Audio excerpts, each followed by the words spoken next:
It's his story, but critics say he's not sticking to it. David Petraeus on the Libya terror attack. This is Special Report.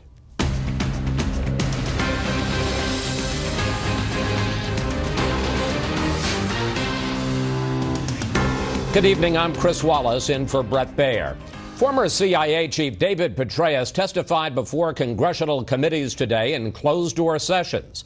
And some top Republicans charge Petraeus has now changed his story about what happened in the September 11th attack on the U.S. mission in Libya. His testimony now raises even more questions about the Obama administration's account in the days after the assault. Chief Intelligence Correspondent Catherine Herridge reports from Capitol Hill. Good evening, Catherine. Well, thank you, Chris. The former CIA director is used to coming in the front door today, shunned reporters apparently using a loading dock to enter the Capitol Hill complex, where he briefed the House and Senate Intelligence Committees. The former CIA director was pushed to explain why today he said he believed it was terrorism from the start, when on September 14th, according to a senior Republican in the House, the director's emphasis was on the anti-Islam film. His testimony today was that from the start he had told us that this was a terrorist attack, or there were terrorists involved from the start.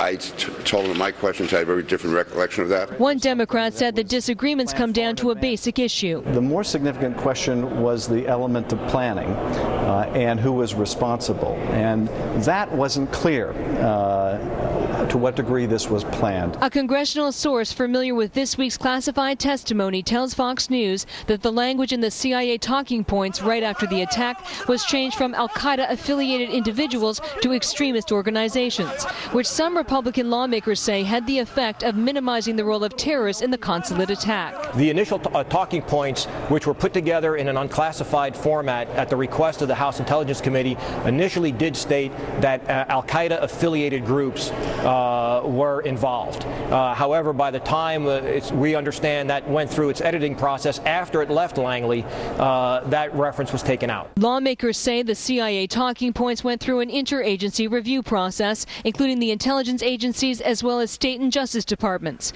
The talking points were edited, but no one in the intelligence community, including Petraeus, could explain who was responsible for the final version. Senior Democrats insist Ambassador Rice, who appeared on 5 Sunday talk shows 5 days after the attack, was working from the approved unclassified memo and cannot be blamed for discrepancies because the intelligence was fluid. She used the unclassified talking points that were signed off on by the entire intelligence community. So criticisms of her are completely unwarranted. The leadership of the Senate Intelligence Committee disagreed over whether Ambassador Rice and the administration had politicized the CIA talking points. She went beyond that, and she even mentioned that under the leadership of Barack Obama, we had decimated al-Qaeda. Well, she knew at that point in time that al-Qaeda was very likely responsible in part or in whole for the death of Ambassador Stevens. I really think Ambassador Rice is being treated unfairly. A congressional source tells Fox News that Ambassador Rice had access to both classified and unclassified information, and that she could have easily found out that by September 14th, the FBI, based on interviews, had determined that there was no protest at the consulate before the attack, Chris. Catherine Herridge on Capitol Hill.